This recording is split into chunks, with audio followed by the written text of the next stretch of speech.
Hello guys, today we will discuss about the permanent tissue.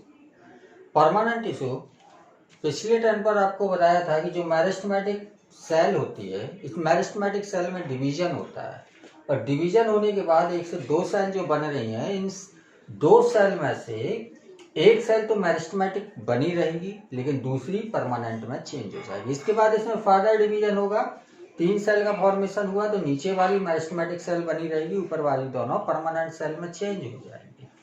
जब permanent cell में change हो जाती है तो इनमें चेंज दो क्वालिटी आ जाती है। पहली, इनमें डिवीजन की कैपेसिटी खत्म हो जाती है और दूसरा, इनमें डिफरेंशिएशन हो जाता है, जिसकी वजह से इनका एक प्रॉपर शेप आ जाता है जो प्रॉपर फंक्शन के लिए जरूरी होता है। तो जो परमानेंट सेल्स हैं या परमानेंट टिश्यू है, इसका फॉर्मेशन मेरिस्टेमेटिक टिश्यू या मेरिस्टेमेटिक सेल से ही होता है। इनमें पहला पॉइंट है कि इनमें डिवीजन की कैपेसिटी खत्म हो जाती है। They lost the capacity of division. Division की कैपेसिटी इनमें खत्म हो जाती है।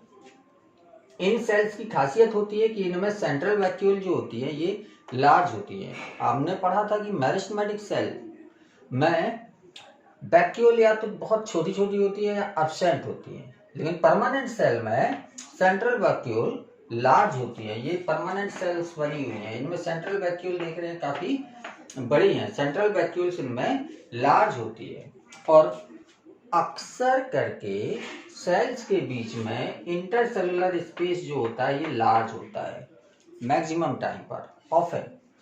तो इंटरसेलुलर स्पेस ऑफन प्रेजेंट, इनमें प्रेजेंट होता है।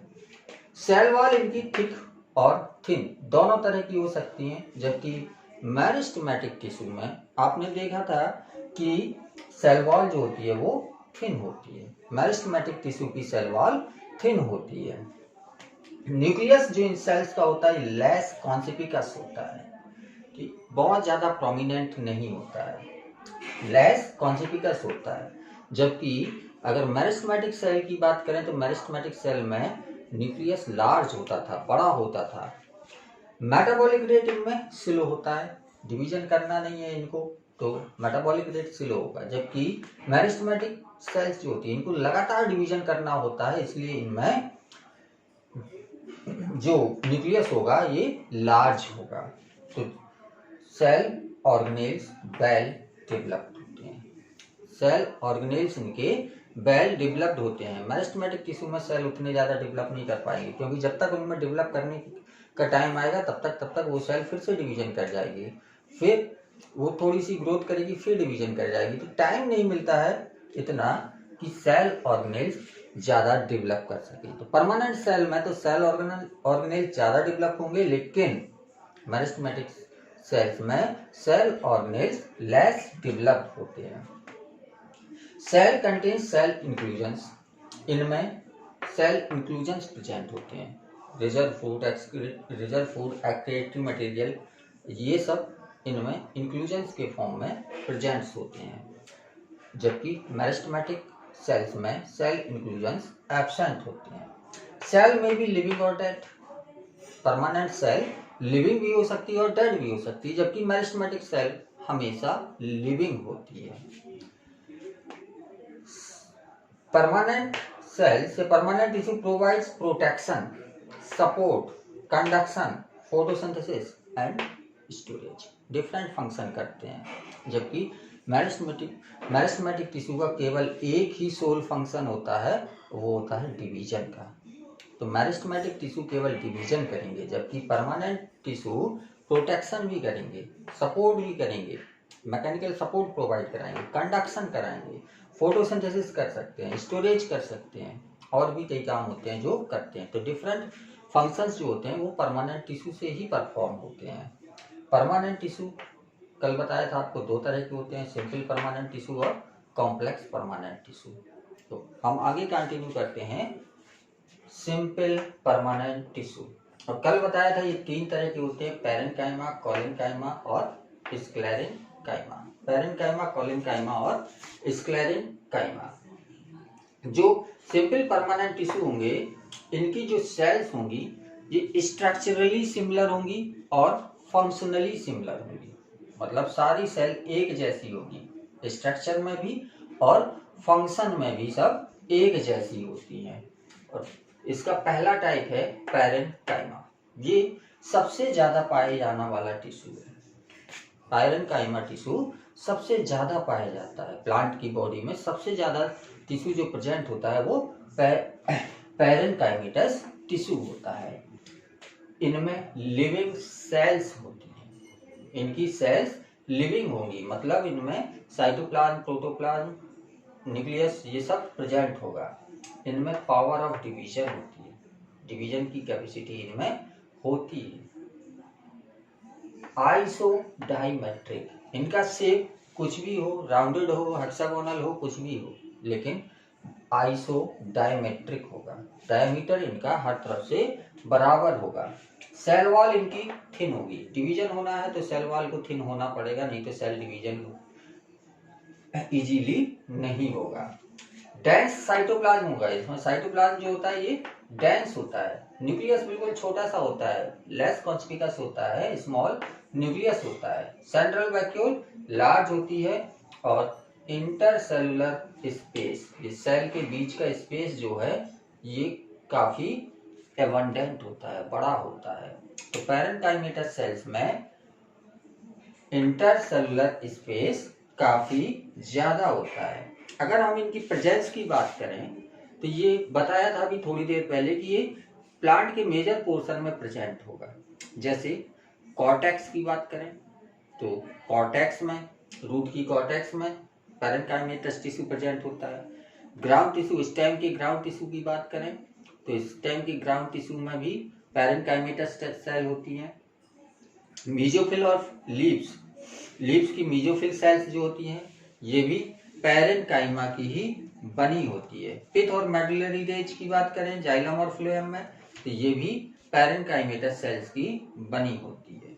और लिविंग होने की वजह से और सबसे ज़्यादा प्रेजेंस होने की वजह से इनके फंक्शंस में भी बहुत ज़्यादा वेरिएशन होता है। जैसे पहला, ये सेल्स जो होती हैं ये टर्जिड ज़्यादा होती हैं। टर्जिड होने की वजह से क्या करेंगी, ये सपोर्ट प्रोवाइड करेंगी। कोई हर्बेशियस प्लांट है तो हर्बेशियस प्लांट में बार्क वगैरह या सेकेंडरी ग्रोथ नहीं होती है, पतले पतले से स्टेम होते हैं। तो इन स्टेम्स को जो सपोर्ट मिलता है वो मैक्सिमम सपोर्ट किससे मिलता है, पैरेन्काइमेटस सेल से। और जब ये सेल्स टर्जिड कंडीशन में होंगी तब ये सपोर्ट ज्यादा करेंगी। अगर ये फ्लैसिड है तो ये सपोर्ट प्रोवाइड नहीं करेंगी। दूसरा फंक्शन होता है कि जो फूड का स्टोरेज होना होता है वो फूड का स्टोरेज भी पैरेन्काइमेटस टिश्यू में ही होता है। तो फूड का स्टोरेज भी कौन करता है, पैरेन्काइमेटस टिश्यू की सेल्स। जैसे पोटैटो की बात करें तो पोटैटो ट्यूबर में जो स्टार्च स्टोर होता है तो वो पैरेन्काइमेटस सेल्स में भी होता है। ट्रांसपोर्ट ऑफ मटेरियल, ये एक सेल से दूसरी सेल में मटेरियल को ट्रांसपोर्ट कर सकते हैं। लिविंग सेल्स हैं, सेल वॉल थिन है तो सेल वॉल के ऊपर कोई एक्स्ट्रा डिपोजिशन नहीं है तो ये क्या कर सकती हैं, मटेरियल का ट्रांसपोर्ट भी कर सकती हैं एक सेल से दूसरे सेल्स में। और मेटाबॉलिक एक्टिविटीज इनमें हाई होती है और इनके जो इंटरसेलुलर स्पेस होते हैं ये गैसियस एक्सचेंज में भी हेल्प करते हैं। जो सेल्स के बीच का स्पेस होगा इनके थ्रू एयर आसानी से एक जगह से दूसरी जगह पर डिफ्यूज कर सकती है, तो ये गैसियस एक्सचेंज में भी हेल्प करते हैं। इसके साथ साथ ये वेस्ट प्रोडक्ट्स जैसे टैनिन है, गम्स है, रेजिन्स है, इन वेस्ट प्रोडक्ट का भी स्टोरेज, फूड का स्टोरेज भी करते हैं और वेस्ट प्रोडक्ट का भी स्टोरेज ये कर सकती हैं। तो ये इनके कुछ स्पेशल फंक्शन थे। इनके अलावा अगर इन सेल्स में क्लोरोफिल प्रेजेंट है तो ये सेल्स कहलाएंगी क्लोरेन्काइमा।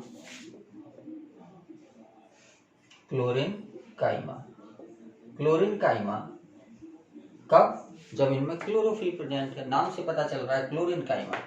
तो ऐसी पैरेन्काइमेटस सेल्स जिनमें क्लोरोफिल प्रेजेंट होता है उनको हम बोलते हैं क्लोरेन्काइमा। और ये क्या करेंगी, जाहिर सी बात है क्लोरोफिल प्रेजेंट है तो फोटोसिंथेसिस में पार्टिसिपेट करेंगी। और अगर इनके अंदर एयर कैविटी लार्ज है, ये वैक्यूल ना होके इसमें एयर कैविटी लार्ज हो जाए, वैक्यूल छोटी सी हो जाए, न्यूक्लियस प्रोटोप्लाज्म भी बहुत छोटा सा बचे, तो ये क्या करेंगी, बायोन्सी प्रोवाइड कराएंगी। किसी भी चीज के अंदर हवा भर जाए, जैसे ट्यूब होता है उसके अंदर हवा भर देते हैं तो वो तैरने लगता है, बायोन्सी प्रोवाइड कराता है। वैसे ही सेल्स के अंदर अगर एयर कैविटी बन गई तो ये क्या कराएगा, बायोन्सी प्रोवाइड कराएगा। और प्लांट्स को, जो हाइड्रोफाइट्स होते हैं, ऐसे प्लांट्स जो जल वाटर में पाए जाते हैं, उनको फ्लोट करने में, तैरने में हेल्प करती हैं एरेनकाइमा की सेल। एरेनकाइमा की सेल्स क्या करती हैं, बायोन्सी प्रोवाइड कराती हैं। बायोन्सी की वजह से ये हाइड्रोफाइट्स फ्लोट कर सकते हैं, तैर सकते हैं। जीरोफाइट्स ऐसे प्लांट्स होते हैं जो ऐसी जगह पर उगते हैं जहाँ पर पानी बहुत कम होता है, तो वहां पर सकुलेंट्स प्लांट्स का ग्रोथ होता है। मतलब ऐसे प्लांट पार्ट होते हैं जो स्टेम वगैरह जिनमें फ्लैश ज्यादा प्रेजेंट होता है, फ्लैशी होते हैं वो उनमें क्या करते हैं, ये पैरेनकाइमेटस की सेल्स जो होती हैं ये वाटर का स्टोरेज करती हैं। वाटर उनमें भर जाएगा बहुत ज्यादा, तो नागफनी वगैरह आपने देखा होगा, तो उसमें क्या होता है, जो स्टेम होता है वो फ्लैशी होता है, तो उसमें वाटर भरा रहता है उनकी सेल्स में। तो ये जीरोफिटिक प्लांट्स में सकुलेंट्स पार्ट जो होते हैं, फ्लैशी पार्ट्स जो होते हैं, उनमें वाटर के स्टोरेज में हेल्प करती है। तो these are general functions of the parenchyma cell. Second type है इसका कॉलिनकाइमा। ठीक, सी से कॉलिन होता है, सी से कॉर्नर होता है, और इसमें कॉर्नर में सेलुलोज का एक्सेस डिपोजिशन हो जाता है। सेम इसी की तरह होती है, बस डिफरेंस यही होता है कि इनके कॉर्नर में सेलुलोज का एक्स्ट्रा डिपोजिशन होता है, जिसकी वजह से जो इंटरसेलुलर स्पेस है या तो ये एब्सेंट हो जाते हैं या बहुत छोटे से बचते हैं। तो ये बेसिक डिफरेंस है पैरेनकाइमा की सेल और कॉलिनकाइमा की सेल में। तो ये भी लिविंग सेल्स होंगी, डिपोजिशन होगा इनमें एक्स्ट्रा सेलुलोज एट कॉर्नर्स में एक्स्ट्रा सेलुलोज का डिपोजिशन होगा, जिसकी वजह से इंटरसेलुलर स्पेस या तो स्मॉल हो जाएंगे या फिर एब्सेंट हो जाएंगे। लोकेटेड होते हैं ये जनरली डाइकॉट्स में मिलते हैं। एपिडर्मिस की जो लेयर होती है सबसे ऊपर वाली, उसके नीचे की जो लेयर होती है हाइपोडर्मिस कहलाती है। वो हाइपोडर्मिस की लेयर बनी होती है कॉलिनकाइमेटस सेल्स की। तो हाइपोडर्मिस में, और जो लीफ होती है, लीफ में जो बीच वाली लाइन होती है मोटी सी, मिडरिब कहते हैं उसको, उस मिडरिब में ये प्रेजेंट होते हैं, लेकिन केवल डाइकॉट्स में। मोनोकॉट्स के रूट, स्टेम और लीव्स तीनों में ये एब्सेंट होती हैं। मोनोकॉट के रूट, स्टेम और लीव्स तीनों में ये एब्सेंट होते हैं। और इनका काम क्या होता है कि ये मैकेनिकल सपोर्ट प्रोवाइड कराते हैं डाइकोटिलिटनस स्टेम को। डाइकॉट में ही प्रेजेंट होते हैं, तो डाइकॉट के स्टेम को ये मैकेनिकल सपोर्ट प्रोवाइड कराएंगे। मतलब इनमें एक टेंसाइल स्ट्रेंथ होगी। टेंसाइल स्ट्रेंथ कहलाती है, किसी चीज को हम खींचते हैं तो कितनी खिंचाव में वो टूट रही है। अगर जल्दी कम खिंचाव में टूट रही है तो लेस टेंसाइल होंगे, अगर ज्यादा खिंचाव में टूट रहे हैं तो वो उनमें टेंसाइल स्ट्रेंथ ज्यादा होगी। तो ये टेंसाइल स्ट्रेंथ प्रोवाइड कराती हैं to the stem, but with some flexibility. लेकिन इनमें कुछ फ्लेक्सिबिलिटी भी होती है, क्योंकि डिपोजिशन केवल कॉर्नर पे है, बाकी सेल वॉल थिन है। कॉर्नर्स तो थिक हैं, लेकिन बाकी सेल वॉल थिन होती है। तो ये जनरली प्रेजेंट होते हैं जहां पर मैकेनिकल स्ट्रेंथ की ज्यादा जरूरत होती है, जैसे प्लांट्स के बेंडिंग पार्ट्स, जहां पर प्लांट्स को मोड़ना होता है, ठीक, वहां पर ये प्रेजेंट होते हैं। तीसरा टाइप होता है स्क्लेरेनकाइमा, और ये लगभग पूरी तरह से ऑब्लिटरेटेड हो जाती है due to deposition of lignin. Lignin की डिपोजिशन इसके मैक्सिमम पार्ट में हो जाता है, जिसकी वजह से इनका प्रोटोप्लाज्म, न्यूक्लियस वगैरह सब खत्म हो जाता है और ये सेल डेड हो जाती हैं।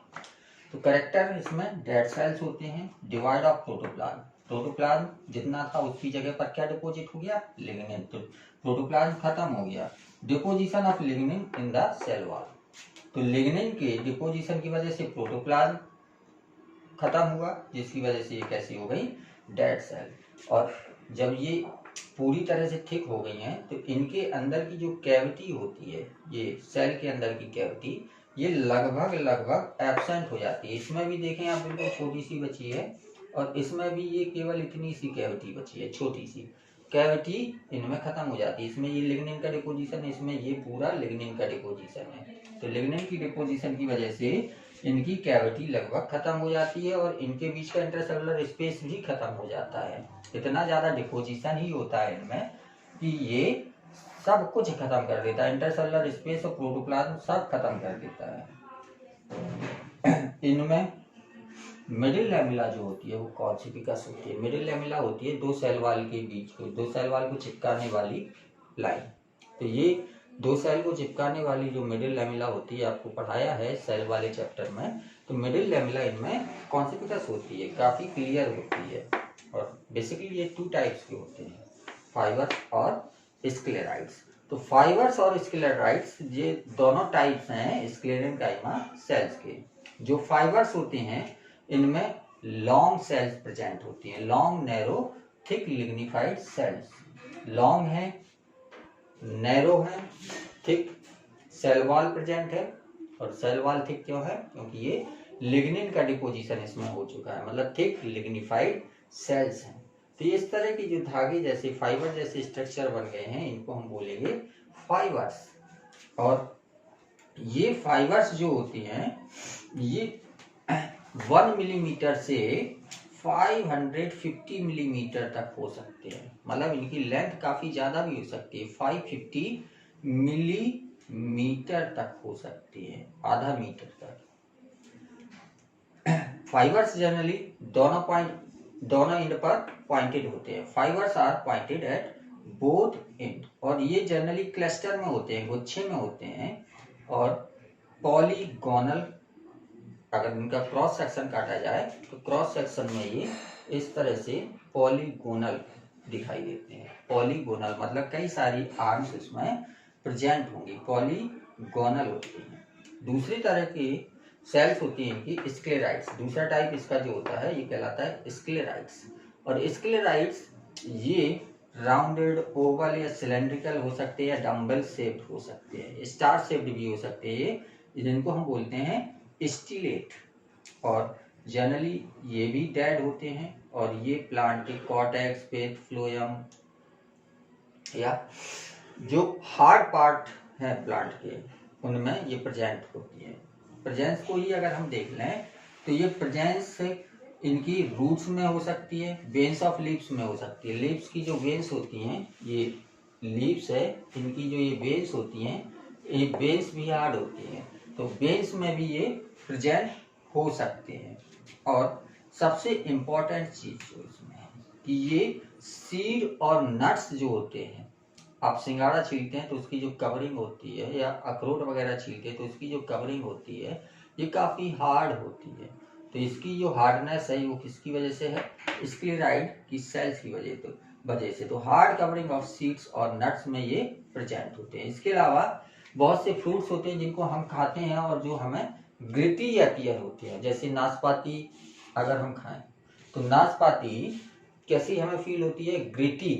तो वो ग्रिटी फील क्यों होती है, क्योंकि उसके अंदर स्क्लेरेनकाइमेटा सेल्स प्रेजेंट होते हैं। और सीड कोट की जो हार्डनेस होती है वो भी इसी की वजह से होती है। तो ये 3 याद करना है आपको। सीड कोट है मतलब कवरिंग ऑफ सीड और कवरिंग ऑफ नट्स, ये दोनों। और तीसरा ग्रिटी पार्ट ऑफ फ्रूट, जैसे पाइनएप्पल का फ्रूट या एप्पल का फ्रूट।